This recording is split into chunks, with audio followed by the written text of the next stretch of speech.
Party people, we're back. Again. We're back. Yeah. You thought we were going to vanish for another 2 years, didn't you? No faith, no commitment. No, we're the ones that... All right. Well, but we're here now. Yeah, and that's what counts, frankly. Look, we know we've ghosted you harder than your ex after that New Year, New Me thing. But listen, we're like a couple of poltergeists. We'll disappear for a while, but we always come back to knock your favorite teacup off the counter when you least expect it. Yeah, boo! Speaking of things that come back after you think they're gone. Cursed artifacts? What? No, near-death experiences. Oh, yeah! The topic of today's episode. On this episode, we're digging into the wild world of almost dying, but not quite.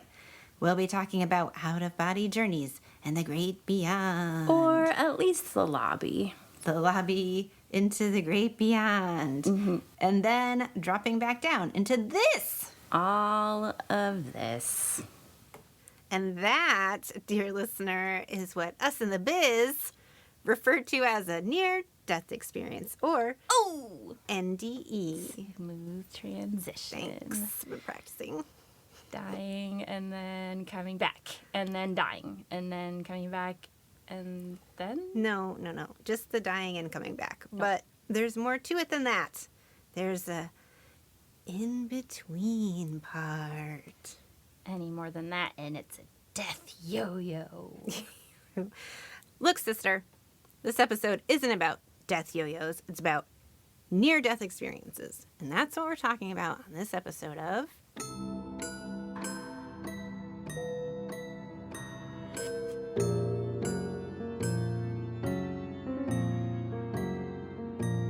Death Party! Sorry we've been ghosts for so long, everybody. You mean we've been ghosting them?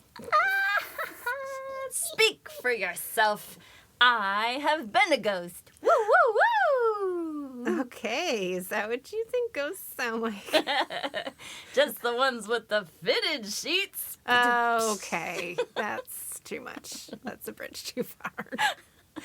Just when you thought you were safe from dad jokes and awkward humor. We've risen from the grave. Graves? Both of our graves. Unless we were sharing a grave for some reason. We're both pretty frugal, but that's taking it kind of far. Yeah, well, the problem hasn't been death so much as the opposite. Life. Life is so much work. So much work. So, all right. We started this episode on near-death experiences a while back. Yeah.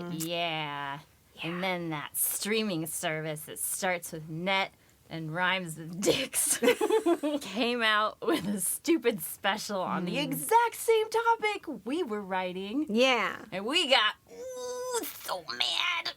Yeah. Except it was pretty good, though. Oh, it totally was. I need to watch it again. So, I mean, we could just tell everyone to go watch that instead of listening to this and just go back to being dead. No!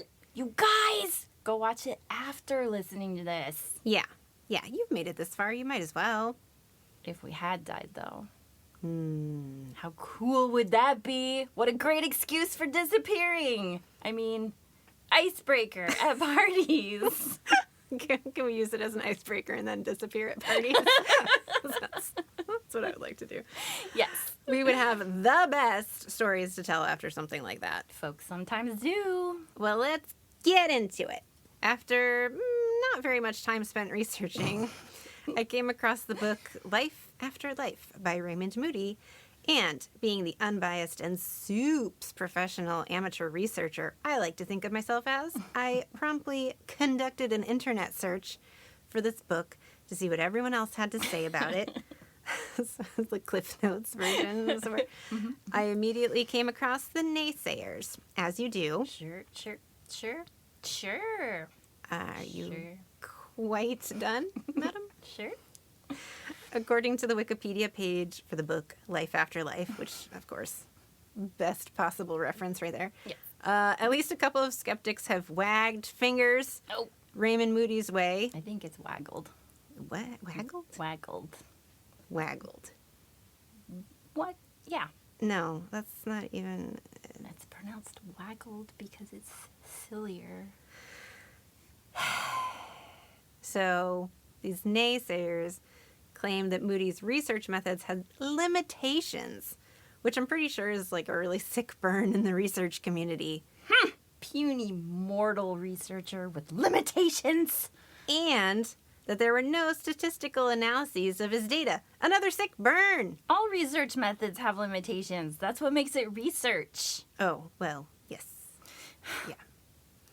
All right, listen, we're not here to get you totally bummed out about, some scientists disagree with this other scientist about whether when we die we're dead. No. Like anyone cares about science. Pfft. No, that's not what I meant. Oh. Do you know what podcast you're listening to? I mean, it's been a while. You might have to refresh my... We're at Death Party. Oh, yeah. And if we ever failed to bring the death and the party... Besides for the last, half a year... No, it's been a year already. Nope, year and a half. Okay, yeah. Well, besides that, if we failed to bring the death and the party, then, I don't know, we're going to hang up our hats and get jobs being insurance adjusters or something. Actually, I have a friend who did that for a while. She really liked it. It sounds boring, but we could specialize in... Death insurance! It's already called life insurance. Oh, right. Missed opportunity, I guess. Calling it life insurance isn't scary enough to motivate me into buying any, so yeah. Anyway, we're here to talk openly about strange and interesting perspectives on death and hopefully give some peace of mind. Without literally getting our fingers and brains because ick! What? Oh, pieces of mind. Gross. Anyway, back to the story of Raymond Moody, who has achieved some pretty interesting stuff. Mm-hmm. Now, according to your favorite magazine and mine, Australian Men's Health magazine. Wait, what? No. Continue. Questions. Continue. Yeah, I know. Moody's book was the first to use the term NDE, which stands for, as we said, near-death experience. Okay, but if that's referencing people who clinically kicked the bucket and then came back to life, near death is maybe not the best terminology. Is it too late to change it to through death experience or death yo-yo or something? Okay, you get started with the death yo-yos. I don't know what these... Okay, that's like if I said I had a near pizza eating experience after I already ate the whole damn pizza. Wait, did you eat our whole pizza? Okay, look, I'm just saying, if you wanted pizza, you should have gotten up sooner. The pizza was delivered 3 minutes ago. What's your point? Just, that was an extra large pizza, so... Okay, you know what? In my defense, there weren't even any toppings, all right? Cheese only, so it was basically a personal-sized pizza. All right, well, I get all these little packets of Parmesan cheese that came with it then. My point is, a pizza in the tummy tum is like having a near-death experience in that the thing happened to an individual in the past, so it can be difficult to prove that it happened, okay? So let's just move on and accept it as past tense. I know you ate the pizza. Jeez. Hearsay. Moody's investigation into NDEs consisted of interviewing 100 people whose soft little tootsies ever so gingerly towed the line between life and death. Just a tentative little... Okay, I know this podcast is about death, but I needed a trigger warning for the squishy toe sounds and the finger movements, at least. Do you like my toe fingers that I'm making right now? And you have to look at them. Imagining toes that are that long. This is the length of my pointer finger. Mm-hmm. Ugh. Gross. After gingerly just towing this line. With the finger movements. My finger toes. They decided to come back to their skin suits and rejoin us amongst the living after their little adventures, excursions, jaunts, forays, if you will. wouldn't catch me coming back to this hellhole. They're taking away our rights, and there isn't even any pizza left. By the way, Moody's book starts, "This book, written as it is by a human being, naturally reflects the backgrounds, opinions, and prejudices of its author. So, although I have tried to be as objective and straightforward as I can, certain facts about me might be useful in evaluating some of the extraordinary claims which are made in what follows." I was waiting for you to read the part that says how the Bible should start. Yeah, so that's how Moody's book starts, and I found the book on... And somebody wrote in it. I found a vandalized version of the book, and somebody wrote in the margin above it how the Bible should start. I mean, they're not wrong.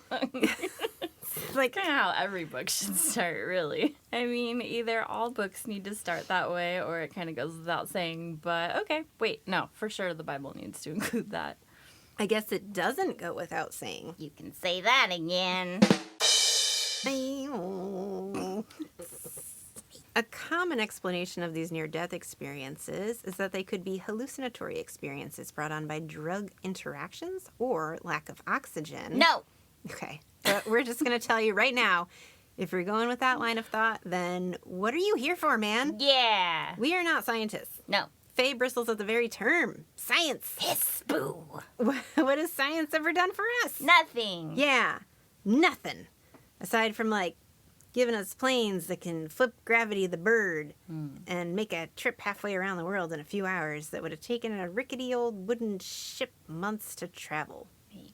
And you don't even get scurvy. Ugh, I hate scurvy. Well, science took scurvy right out of that equation. Good. And equations, generally speaking, because those exist because of science. But I hate equations. I hate them more than scurvy. And travel to space, science gave us that. I hate space travel even more than equations. Wow. Space travel is just a giant dick measuring contest for rich assholes so they can continue poisoning the planet that all of us have to live on and delude themselves into thinking that they get to go somewhere else at the end of it all. But guess what? There's no air there. Okay, well, there are black holes. Those are pretty cool. No! I hate black holes the most. Half of my anxiety comes from knowing about black holes. Science nerds are like, ooh, gee, look how cool everything that goes in there stretches out into infinity. It's just pulled apart in some weird time vacuum, and you probably feel every atom of your soul being torn into infinity forever or something. No! Yeah, no to all that. Agreed. Okay, fine. Then let's just consider, how about medical science? So we don't have to be subjected to Civil War era surgery. Are you trying to give me a panic attack? I really hate surgery. I might hate it more than black holes even, especially Civil War era surgery. Exactly. But now, because of science, we have anesthesia. My sister-in-law is a nurse, so if nothing else, at least one of my loved ones has gotten a job because science. Anything that makes the feels less is all right, I guess. But science still can't explain NDEs. What about the bit about hallucinations brought on by drugs? That's not explaining NDEs. That's some theoretical cop-out, sounds good on paper bullshit, because nobody has the answer, but everyone wants to pretend that they're the one who figured it all out, so they can name it after themselves like complete assholes. Yeah.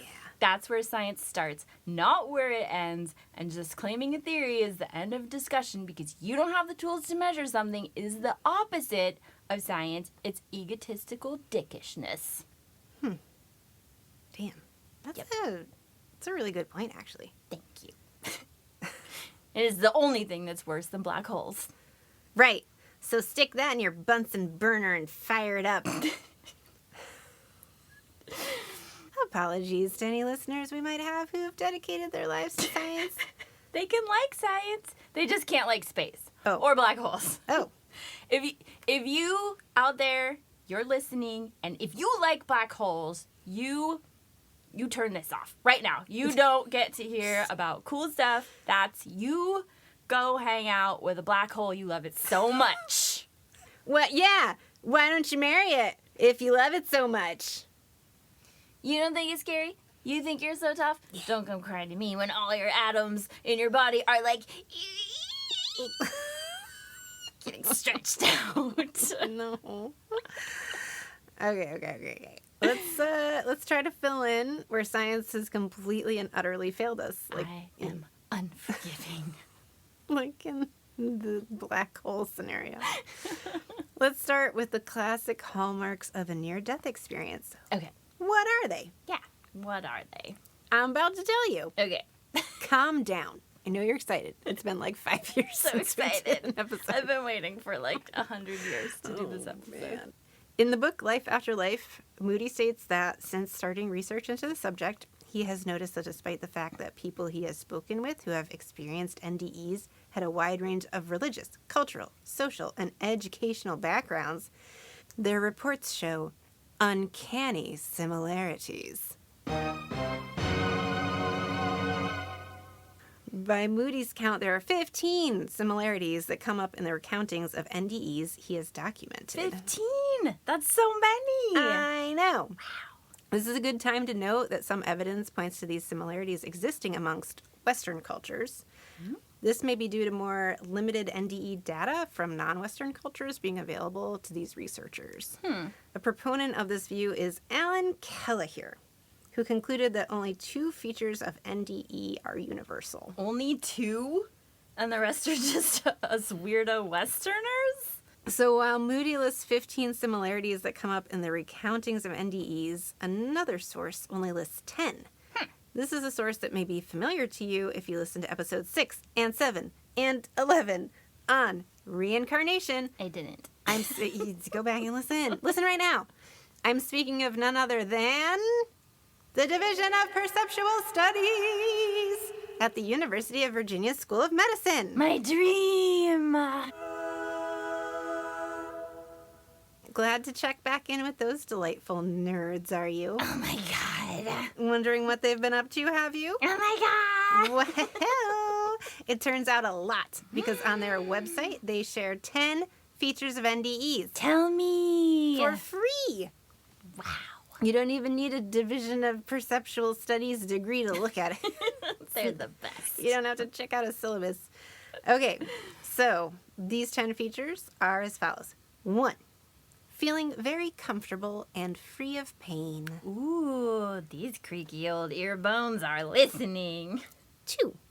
A sensation of leaving the body, sometimes being able to see the physical body while floating above it. That used to happen to me all the time in algebra class. You took algebra?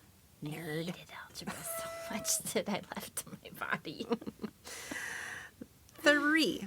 The mind functioning more clearly and more rapidly than usual. I need that so badly. I mean, just the mind functioning period is like, sounds great. What year is it?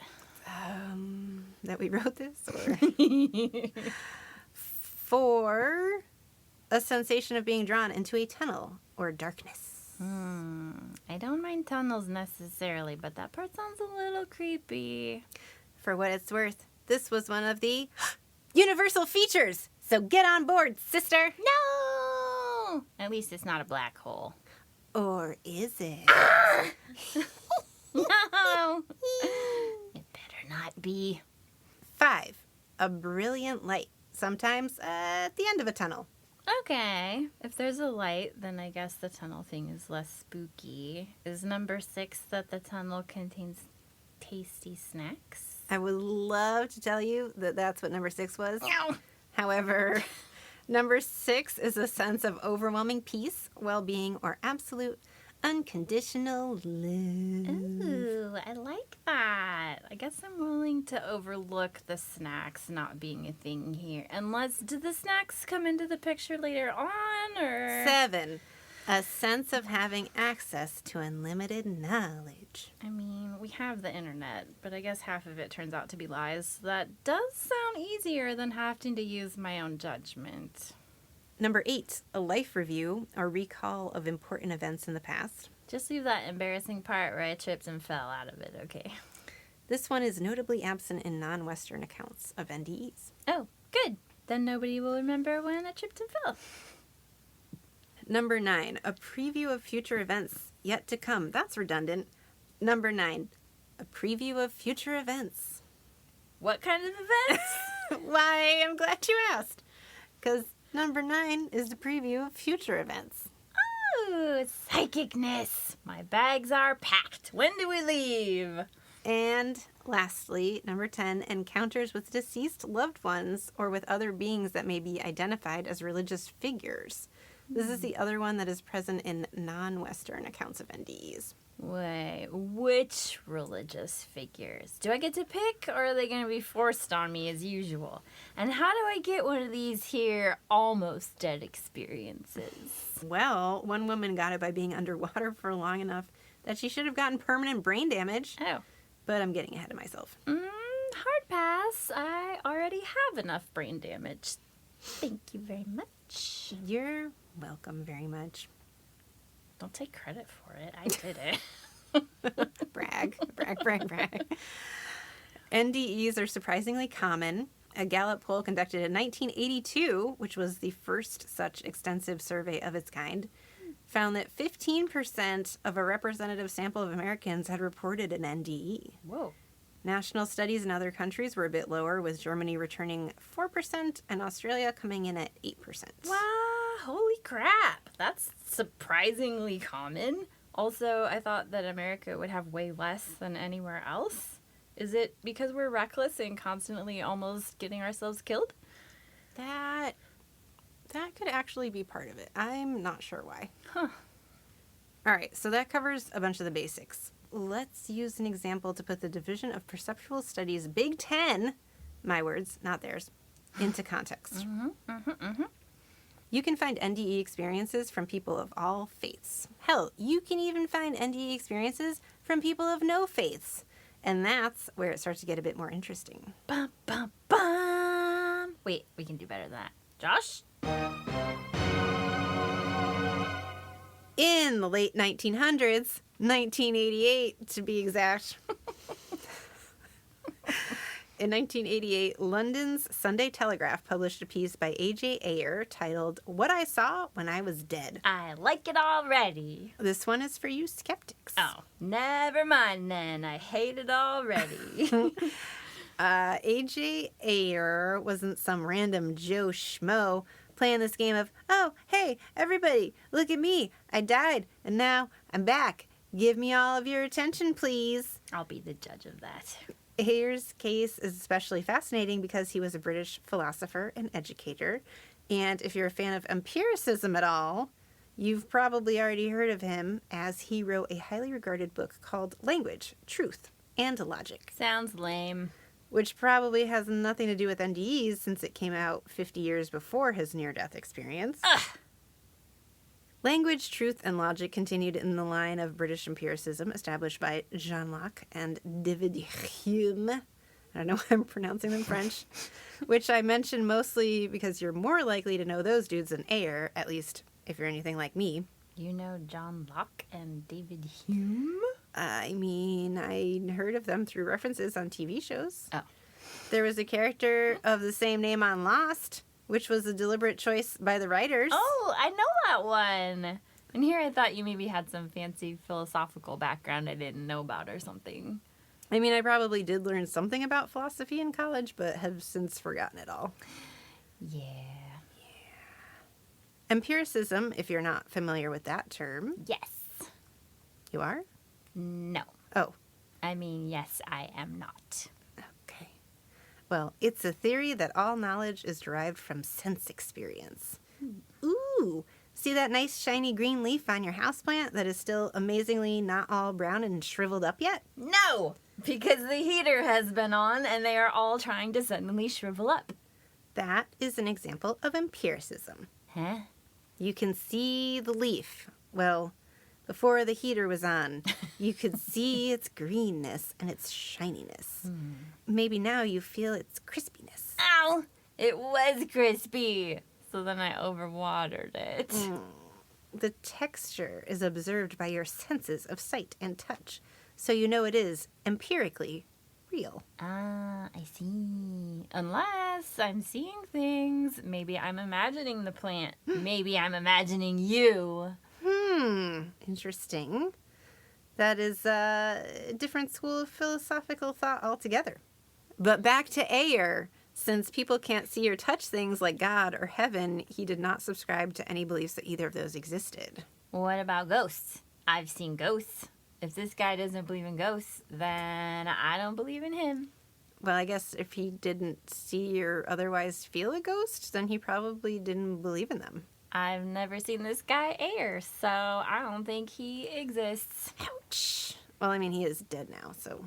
Well, there you go. In a way. I'm right. Yeah, you nailed it. Unless he's a ghost. Then I do believe he exists. Paradox. Paradoxical loophole ad infinitum. Okay. Language, Truth, and Logic eventually became one of the best-selling works of serious 20th century philosophy, eventually earning him a teaching job at University College in London. Is that a real place? Yeah, I know. They may as well have called it, like, the higher education school of learning things that need knowing. If the address is on Sesame Street, I'm calling bullshit. I've never seen it. I think he made it up. I'm just going to keep going back to that, aren't you? Yep. Bottom line, we're talking about a well-known, well-respected academic type. Not respected by me. A leader in his field, if you will. I won't. Ayer's philosophical leanings are at odds with any sort of belief in religion or spirituality, and they remain that way until he dies. Boring. That's why I hate him. Well, how about this part? They even remain that way until after he returns from the dead. Wait, what? That's right, kids. In 1988, Ayer bought the farm, and then he was like, hey, what am I doing? I don't need a farm. I should probably know how to farm first. And then he comes back from the dead, and I don't know, he, like, still owns a farm, but just Airbnbs it for Pinterest weddings, and he actually lives in the city. You get the analogy, right? I don't have to keep going with this made-up farm story, do I? Please stop. We get it. He came back to learn about farms or something. Okay, so Ayer dies and has an experience that closely reflects those of other people who came back from the dead, but he remains an atheist. What? In fact, because of his deeply held philosophical beliefs, textbook writer, again, to remind you, on philosophy, he is not particularly pleased to have come to terms with the possibility that an afterlife exists. Oh, boo-hoo. Cry into your big old glass of milk, why don't ya? I got to experience one of life's greatest mysteries, and it almost opened up my puny, shriveled human mind. Wah! Yeah, that's fair.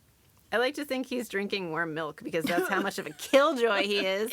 Ew, he would drink warm milk. Ugh. Not even cozy warm, just like slightly past room temperature milk.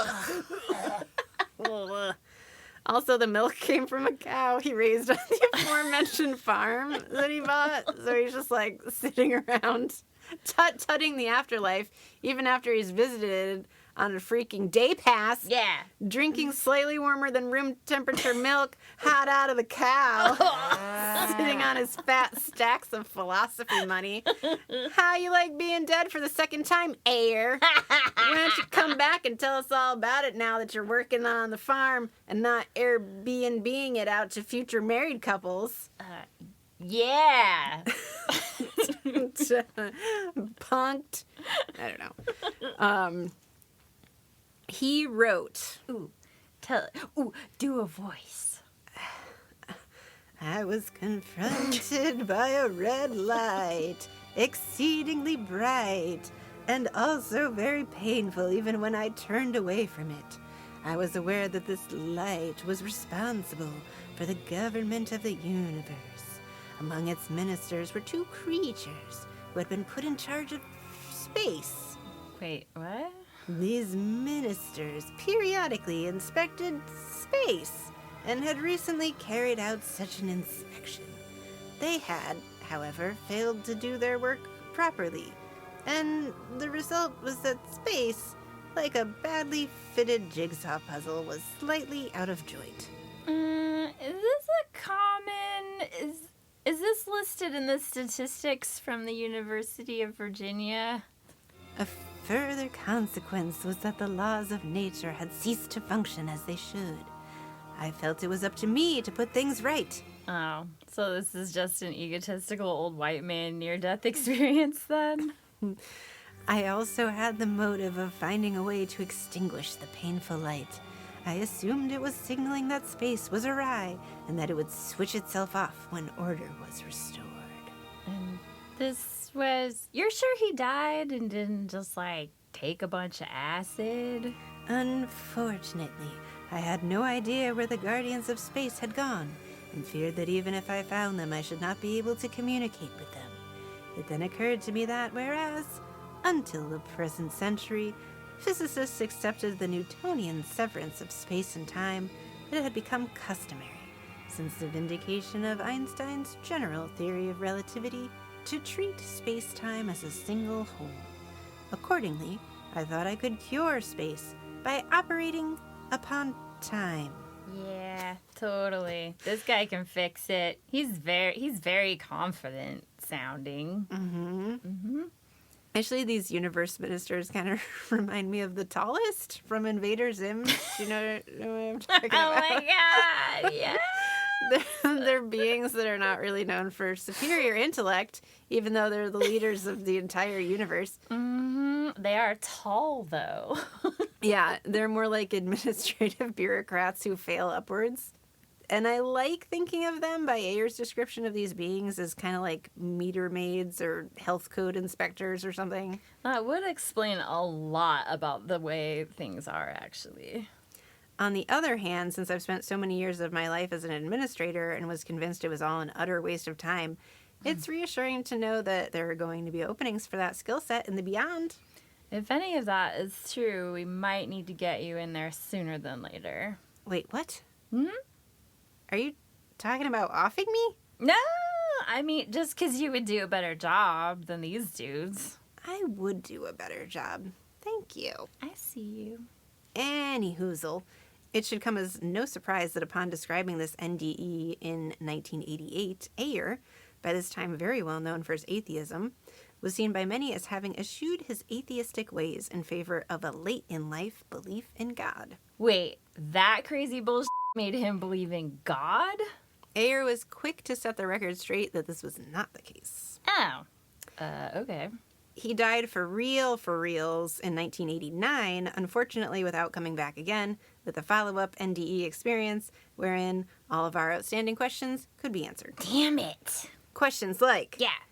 do the ministers who periodically inspect space get around in little hovering bubble vehicles a la the Jetsons? That's your first question? You know how much I hate driving. No, that's true. I must know if there are better, eco-friendlier alternatives. Ever since watching Willy Wonka and the Chocolate Factory, I've been waiting for teleportation, but someone who's more in the loop regarding transportation and science and general nerdiness has all but told me not to get my hopes up.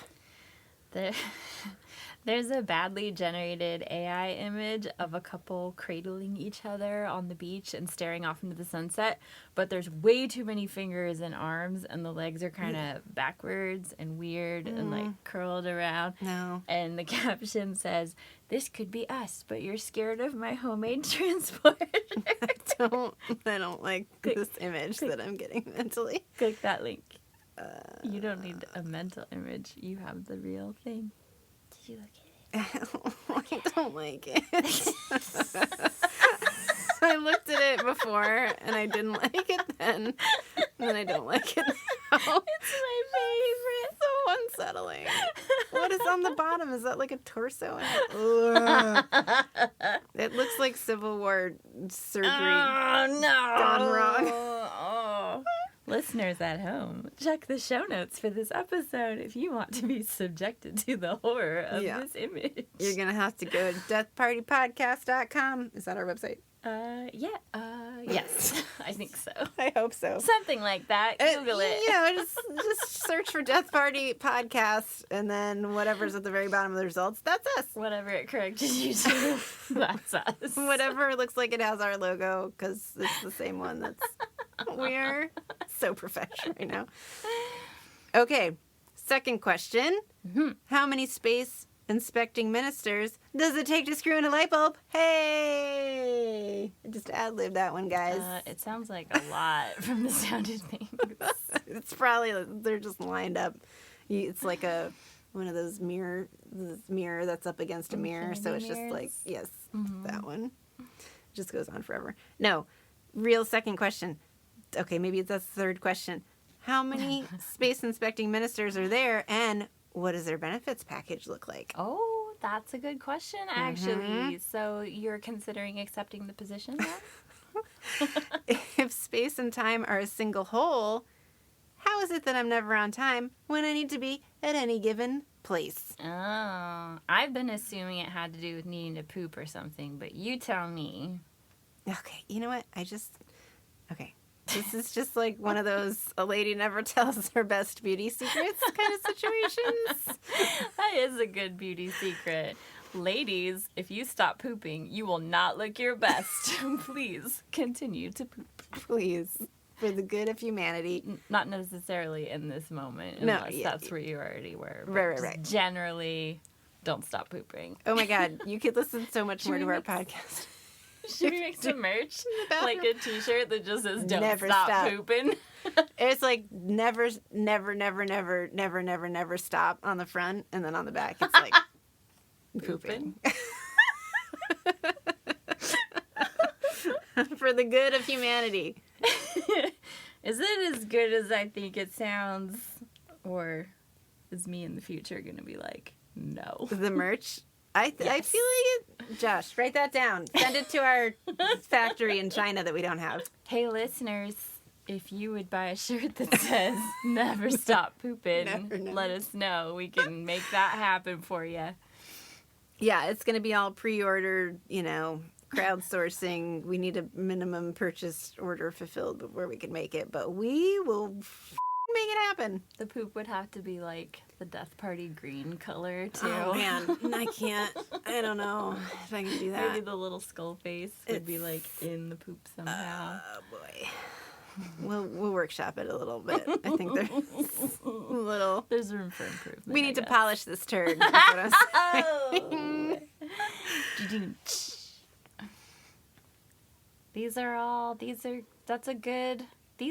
Those are questions.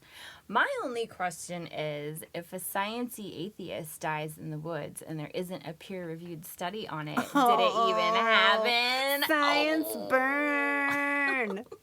It's like Bunsen burn. Bunsen burns.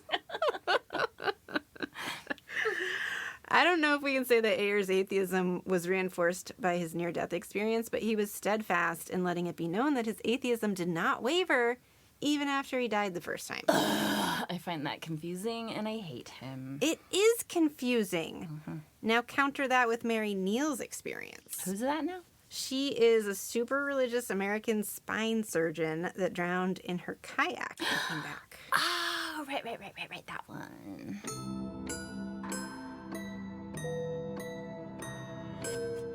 Hey, we know we took a lengthy hiatus, but we're happy to be back with ya. I've actually been with you the whole time. I've just been watching you creepily from the corner of your room, up by the ceiling, like a possessed spider. No! Not you, our listeners. Oh, okay. Whew, sucks to be you guys. If you missed us like we missed you, please show your undying affection. Undead. Your undead affection by writing us a review. You get bonus points for wedging some bad puns and dad jokes in there. Follow us wherever you listen, or sharing how much you like the show with some IRL or online friends.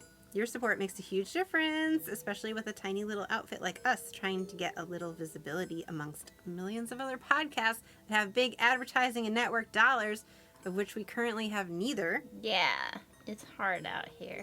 Tiny outfit. That makes me think of like a little teeny weeny blouse and skirt combo. Tiny little stockings. No. I could go on. So if you like us, if you really like us, it would mean tons if you would help us spread the word about our teeny tiny little show. Yeah. And if you know someone else who would like us, sharing our show with a friend can give you one more thing to bond over for the rest of your lives. However long that might be.